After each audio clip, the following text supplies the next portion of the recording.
What is... Dax, are you? Tracking all our cars on Carvana Value Tracker on all our devices? Yes, Kristen, yes I am. Well, I've been looking for my phone for... In Dax's domain, we see all. So we always know what our cars are worth. All of them? All of them. Value surge, trucks up 3.9%. That's a great offer. I know. Sell? Sell. Track your car's value with Carvana Value Tracker today. All you homeowners have unique needs. Some feel the need to leave up holiday decorations year-round. Others have the need to use their garage as practice space for their new metal band. And because each homeowner has unique needs, Geico helps you get the right coverage for your home and what's in it. That way, you get exactly what's right for you, even if your needs are unique. Get more with Geico.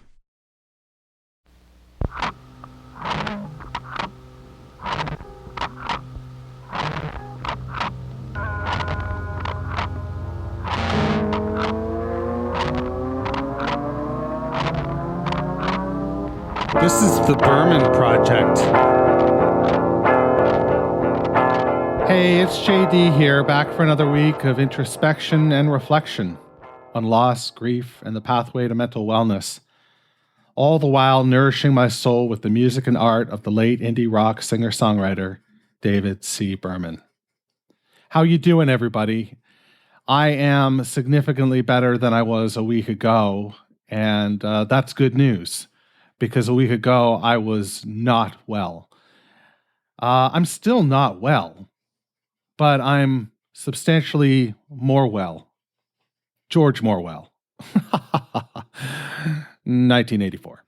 I will tell you that looking at the sky right now through my window, it's gray and pensive and telling me not to go outside. It was really cold last week. It got down to minus 25 degrees with the wind chill. I believe it was 15 below just on the thermometer. And if you've never experienced that kind of cold, well, good for you, because it's fucking miserable. It keeps you indoors, and it's just tough on you. Now, I endured it, and I started a walking regime this month, or trying to start a walking regime this month. And by regime, I mean regimen. I'm just going to have a whole bunch of people that walk with me, and we're going to take over this goddamn town. That's what we're going to do. We're going to call ourselves the Walkies. And it's now I could go back and edit that out and not sound like a fucking total moron, but I'm not going to do that because we have that kind of relationship, don't we? You expect me to be a moron, and that's okay. I'll be your fucking Huckleberry. So there's that. I had a few people reach out to me based on last week. I don't know if you all listened to last week because I did put a trigger warning at the top, and that may have been a turnoff for some people, and that's totally okay. I hope you come back. If you don't, that's fine, because I do understand that you go to podcasts for enjoyment, not to be dragged into the mud with the protagonist of said podcast, trying to pull you under the quicksand that is life. And it's tough. It's real tough. Now, this week I have an appointment with a psychiatrist, like an actual, like my therapist that I meet weekly is an occupational therapist / social worker / she's a couple other slashes. She's like Cordell Stewart. There's a reference for you if you're into sports. If not, look it up. I will tell you that I'm looking forward to this meeting with a psychiatrist, and I'm not. It's a tale of two cities, really. On one hand, my meds need to be adjusted, and we need to fix this. We need to put myself back in the driver's seat, really. I'm sitting there, and I'm buckled in, but my hands aren't on the wheel, and that's tough. The part that I'm dreading is meeting another new psychiatrist, telling them my story, telling them the shit that I reserved for those real quiet moments when you don't want to talk. Now I'm getting better. At sharing. Clearly, here I am sharing with, people that I don't know, some people that I do know. I do hear from you, and it means it just means a great deal to me to hear from you. I can't tell you enough. I wish I had my own email for this show, but if not, you can always reach me at jd@meetingmalcolmist.com. And it's, I can read your email on the show, or it can just be between you and I, and that's fine too. I do have one that I want to share today, and if I remember, because sometimes I forget the format of this show, I believe I've done a couple episodes without poems, and that's hard. But anyway, back to the psychiatrist. I don't want to tell them what's up. I just want to say, listen, the pills aren't working. But here's the caveat. It took us 4 years to hit the cocktail that we hit.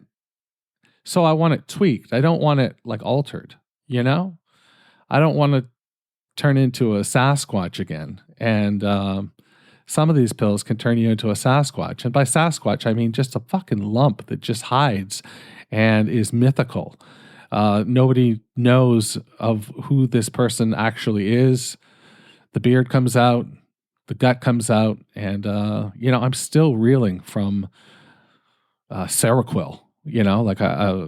That fucking drug is a harsh drug. If you're on it, talk to your doctor, because I don't recommend it. I don't think it's good at all. But if it works for you, then there's that. So that's going to be my week.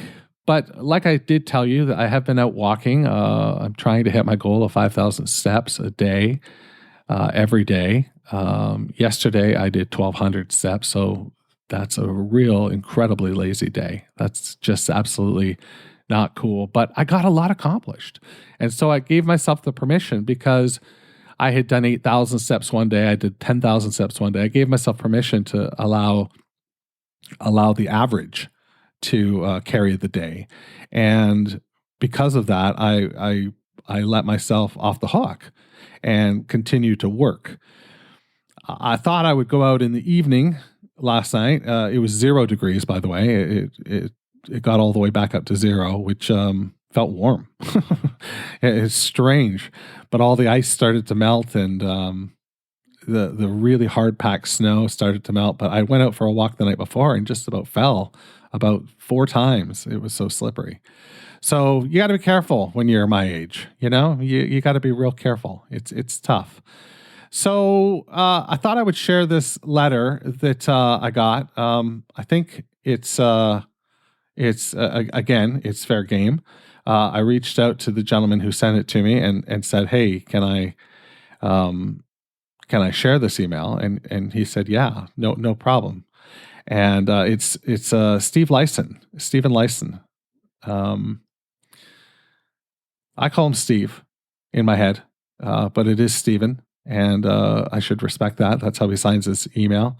So it is Stephen. But this is what he wrote, and I thought this was so fucking tender and kind and just thoughtful, just real thoughtful. He says, "Hey, JD, hope you're feeling somewhat better. You asked what helped in difficult situations, so I made a list of 10 things. These things might not be for you, but I thought I would share them with you. Number 1, acceptance and commitment therapy. ACT. You can read all about it online. It's basically this: mindfulness plus values plus committed action equals psychological flexibility. I do know of ACT therapy, or I guess you can't call it ACT therapy because therapy is part of the acronym. Actually, it's not even an acronym. When it spells a word, what the fuck are those called?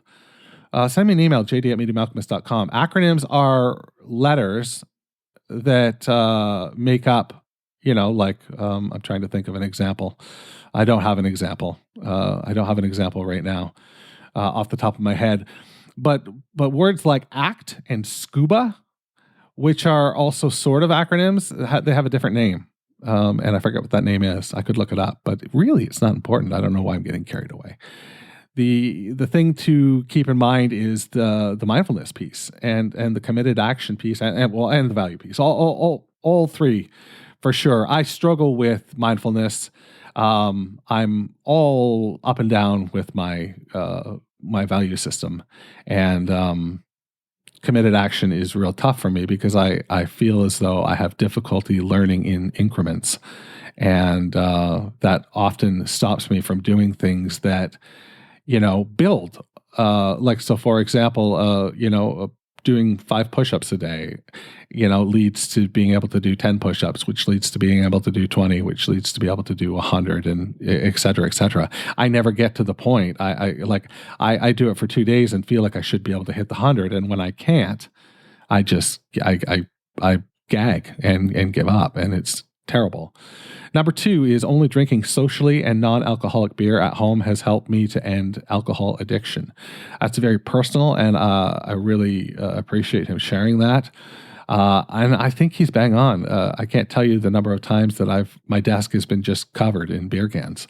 And, just sitting the day at my desk drinking beer is just no good for anybody. And I haven't had a drink in February, which doesn't sound like much because it's only the 5th today. But I'm going to celebrate that. That it's 5 days.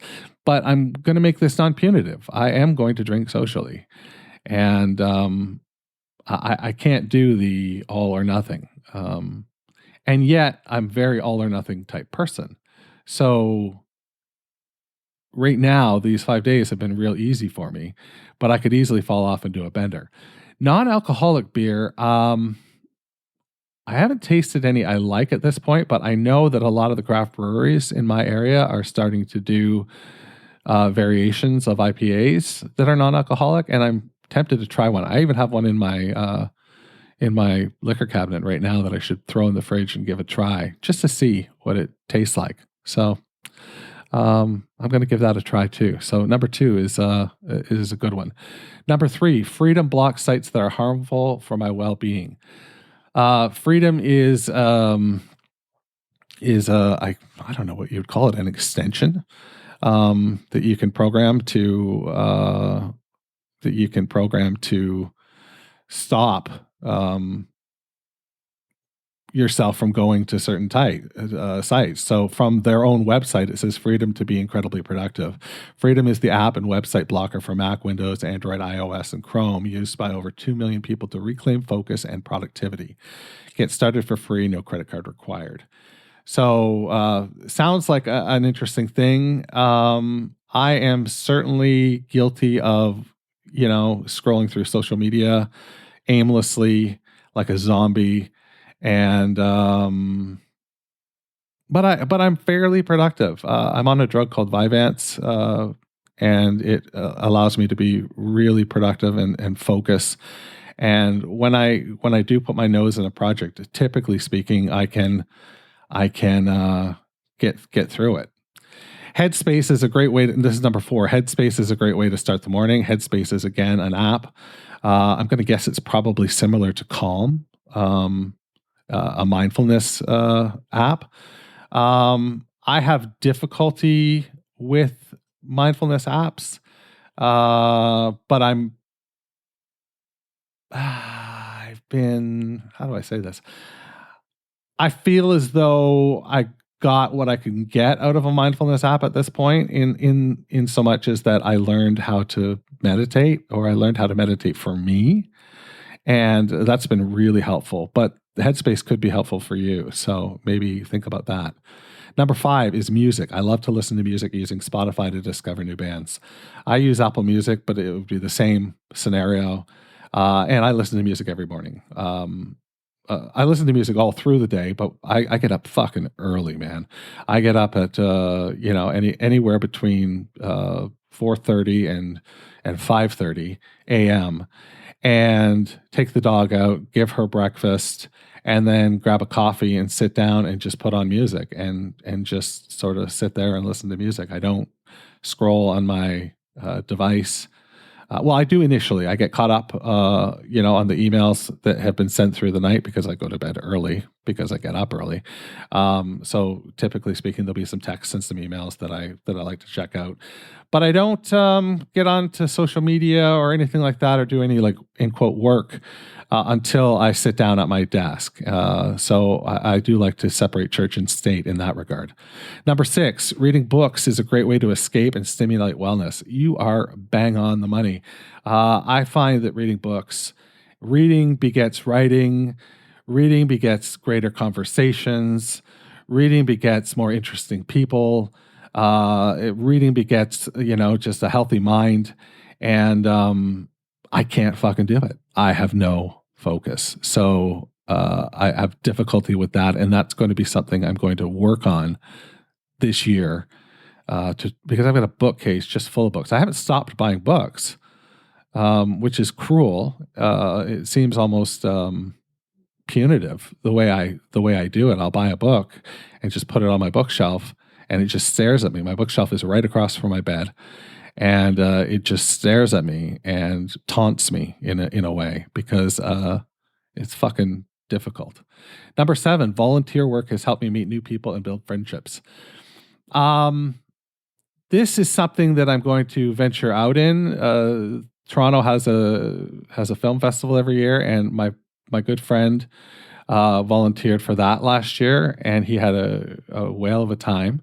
And I think he's working on trying to get me to do it this year. He also works in food banks, and I think that I would like to tag along with him doing that at some point. Right now, it's not a place that I can get to because I just clam up and I'm just too shy and inside my own head.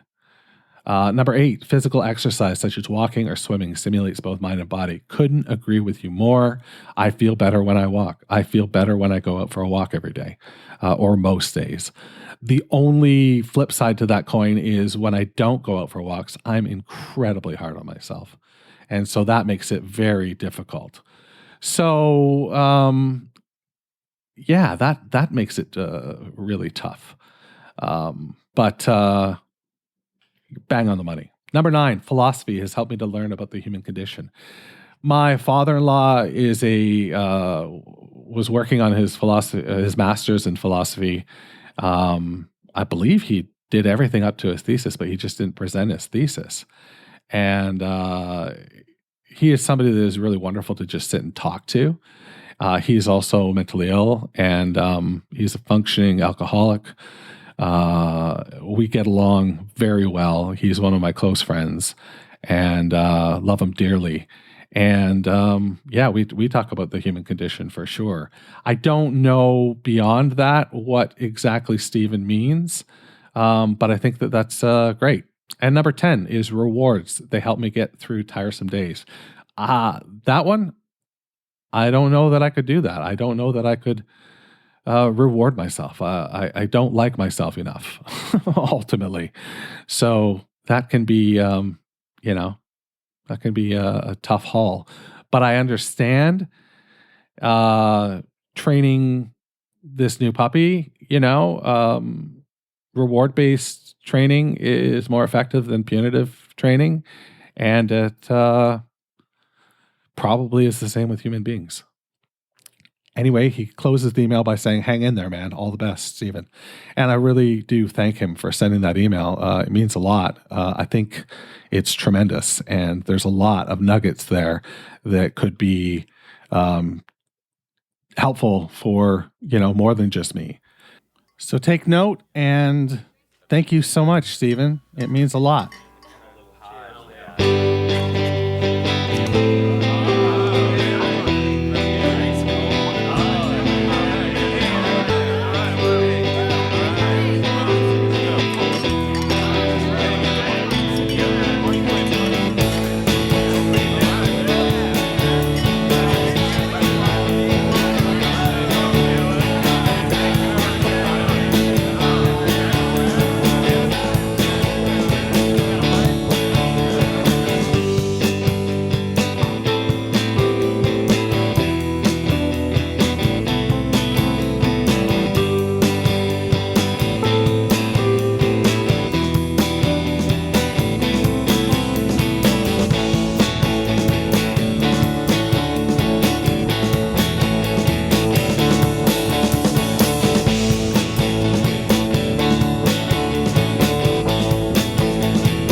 Step on it, JD. Hey, listen, that's a song that could be like 10 minutes longer and I wouldn't mind. I could just listen to that as background sound in my life till the cows come home. Just friends enjoying themselves and having a good time, and, you know, just some strumming and some great drumming. I love the keys in there. They're fun. It's just fun. It's just real fun. And I like that that's the way we end this record. We go out on a fade out of these guys just enjoying themselves at a party. I like to think it's the rap party for the record, or perhaps maybe it's I don't know, fodder for Rivers Cuomo to steal 2 years later at the beginning of Sweater Song. Right? Like, doesn't it remind you of Sweater Song in a way? Like the talking and the yeah, maybe it's just me. I don't know. Yeah, I could listen to that all day long. So that's the end of Starlight Walker. And it's a fitting end. I think that wraps up the record in a nice way. And I can't wait to move forward in their into the rest of their oeuvre, I guess you could say, right? Next record we're going to get is Natural Bridge, and it's a great record. It's different. It's a different record. It's 1996. I don't know what to tell you about it. Well, we'll get into it next episode. How about that? Let's hit a poem. And right now we are in the midst of just this epic fucking monster from Cantos for James Michener, Part 2. And we're on section CXVII, which by my Roman heritage is 117. 117. That's what I'm going to say. CXVII. 117. Right? Yeah. 110, 5, 2. 117. Okay. That's what this is called, CXVII. And of course, again, the whole poem is called From Cantos for James Michener, Part 2. And I have decided that I am going to release this all together as one when it ends. It'll just be an episode I put in the feed. So look for that if you want to hear everything all together. CXVII. Deep within the interior of a Polish joke, where time slowly reduces the stairs into ramps, and men with hospital haircuts sit in focus groups discussing the algebra of back pain and the power of not caring. Here in some mother-in-law's version of Poland, where even the magicians are regulated by the state. He walked to the window and said, "Night, you fucking challenger. Here I am."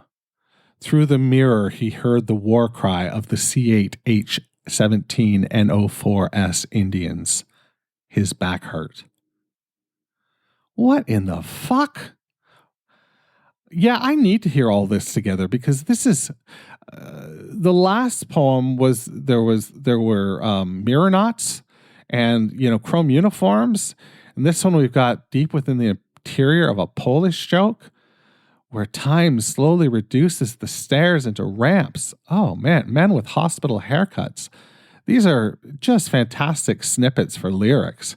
You can just feel the imagery, or see the imagery, I suppose, is probably a more apt description. Here in some mother-in-law's version of Poland, where even the magicians are regulated by the state. Good God. I don't know what to say, folks. I like his ability to play the trumpet, and he's fucking Dizzy Gillespie over here. So, or Louis Armstrong. Who's better, Louis Armstrong or Dizzy Gillespie? They both play the trumpet, right? Send me an email, jd@meetingmalcolmus.com. Would love to know what you think about Dizzy Gillespie. That's all I got for you this week. Hope you're well. Be cool. stay hungry, stay foolish, and wash your goddamn hands. The Berman Project is a production of Duvra Podcasts and Such. You can find out more about the show at www.thebermanproject.xyz. That's right, I'm fucking Canadian. I'm also social. Find me on Twitter, Instagram, and all the rest at Berman Project.